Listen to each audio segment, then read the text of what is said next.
finally, the Michigan and Florida delegations, speaking of primaries, Right. there's been a lot of talk about what your campaign would do should it get to the convention.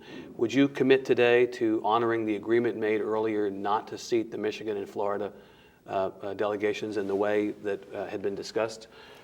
Well, let's talk about the agreement. Yeah. The only agreement I entered into was not to campaign in Michigan and Florida.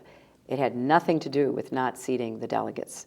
And I think that's an important distinction. I did not campaign because the press seems to have missed that distinction if that's the case, because the talk is that you agreed not to seat the delegations. That is not the case at all. Yeah. I signed an agreement not to campaign in Michigan and Florida.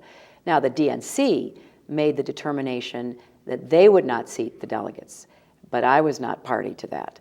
And I think it's important for the DNC to ask itself, is this really in the best interests of our eventual nominee?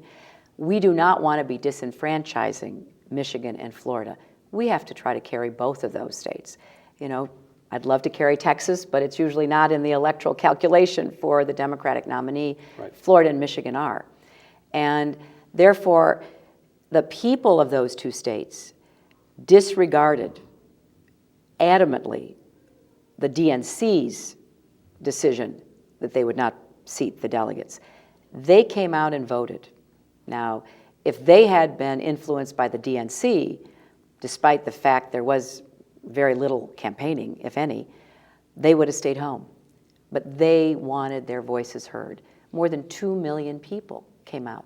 I mean, it was record turnout for a primary.